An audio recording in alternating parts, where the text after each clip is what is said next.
Hi, Mike Brantley, auctioneer. Discussing with you today a term I characterized about 20 years ago. Because we were studying, well, why do people go to auctions? And I thought back to my childhood. I grew up on a farm. My father would go to auctions. As soon as I was old enough, I went with him. And I would hear him in the pickup truck as we're traveling to an auction. And it kind of, I don't know whether I asked him or not, but I think he characterized it as, well, I'm looking for this tool, machine, mower, tractor, could have been anything. Hoping I can get a deal on one. Been looking for one. I don't necessarily want to pay full price. And back in that day, where do people go to possibly, not for sure, but possibly get a deal? Well, it was at an auction.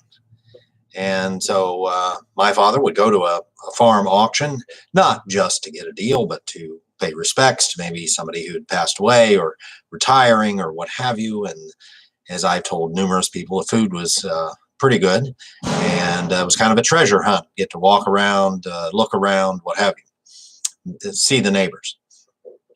So I characterized a four-word term, prospect of a deal. Prospect of a deal. And I think it up until maybe just recently, that's explained why people have gone to auctions, or been one reason people have gone to auctions for centuries. In that, I want a chance to get a deal. I don't necessarily want you to guarantee me to get a deal, but I want a shot at it. I want a chance, the prospect of a deal. Northwestern University did a study years ago about auctions, and essentially saying that the lower the starting bid, the higher the final bid. And I think that lines up with the prospect of a deal, because if I'm my father and I'm looking for that mower, I might look at that ad, and the ad might say, we're selling this absolute. Well, what's the starting bid on an absolute auction? There is no starting bid. It could start at $1 for that matter, right? Now, he's not going to get it for $1, but at least there's no limiting condition to what that starting bid is going to be. So that would get him excited. Now, he might look at another ad, no different than I might look at an ad today and say, oh, here's a mower, and that's the model I'm looking for, but it's a with reserve auction. They've got minimum bids. Or he generally doesn't take any less than half or 2/3 of what he thinks. He'll set it in, take it home himself if it doesn't bring enough. There's no prospect of a deal over there like there is prospect of a deal over here. So essentially, the lower the minimum bid, the more people turn out, more people participate, because they sense that chance to get a deal. Ironically, maybe with more people there, maybe they don't get a deal, and you have to look at both sides of that. So we would be drawn to that auction for the prospect of a deal, the chance to get a deal. It's 2020. The internet, all kinds of other places people can buy things. And the younger generation, that I'm calling them, my kids, their kids, are they interested in the chance or the prospect or getting a deal? Not as much. And I think the transition I've seen in the last, say, 10 years, 15 years, has been that people, instead of endeavoring to save money, they're endeavoring to save time. And the quicker and the easier the purchase is, the more they participate in that. And, well, I got this auction over here, but it's Saturday. Well, this is Tuesday. I think I'll go to the store and get it and have it in my hand Tuesday afternoon rather than waiting till Saturday. Well, you might get a deal on it Saturday. Well, I understand that, but I want it, when I have a granddaughter at the moment, just graduating from first grade, and heading into second grade, and when does she want something and when does she get it?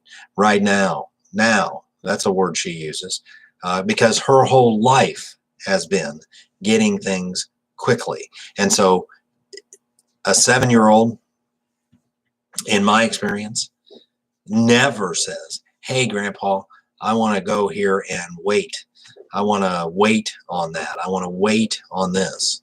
6 months before her birthday, she's telling me what she wants for her birthday. I said, your birthday isn't six months from now. She said, yeah, but we got to start making the list, because guess what? She don't want to wait. She don't want to wait. I don't want to wait either. I'll admit, sometimes I need it right now. And I run to the grocery store, or I run to Home Depot, or I run to the hardware store otherwise, or to some retail outlet, or to a shopping area, and I pick up some item that I could have maybe got a deal on at auction, but I wanted it now.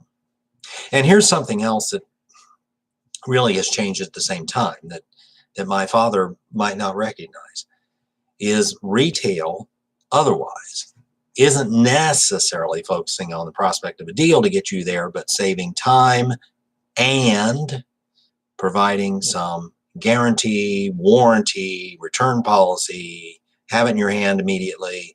And if you don't like it, just return it. And yeah, there's retailers that don't even require a receipt. Just bring it back, we'll refund your money.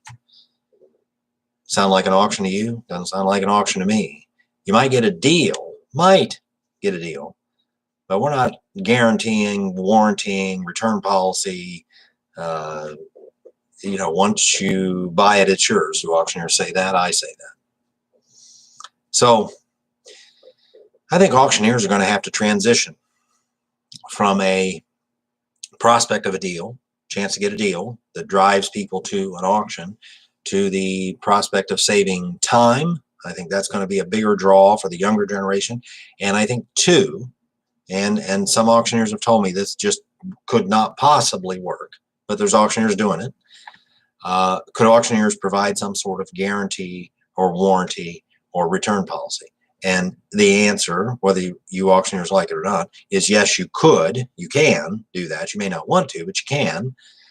And what do consumers think about return policies, warranties, guarantees, or some assurance that what you're selling is indeed what you're selling?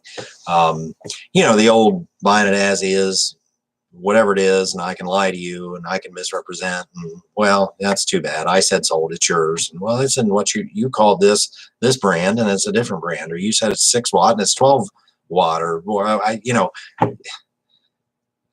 they don't, the younger generation, my generation, your generation, nowhere else do you shop and get treated like that. Everywhere you go, they stand behind it. And if you're not happy, they refund your money. Because what do they want? They want you back. An auctioneer that was experimenting with, yes, you might get a deal, but we have very friendly terms. The subject of my next video. He was discovering that he had far more participants in his auction than he had before, when he didn't have friendly terms. And with a return policy or exchange or warranty or change your mind and it's okay type policy, he had very few people taking advantage of that. But they participated because he offered it. Why have people historically attended auctions for years and years and years? And why did my parents and grandparents and great-grandparents attend auctions? And they all did. And why did I? When I first got exposed to the auction business, what drove me to an auction, besides it was an event, it was neat, it was interesting. I might get a deal on something.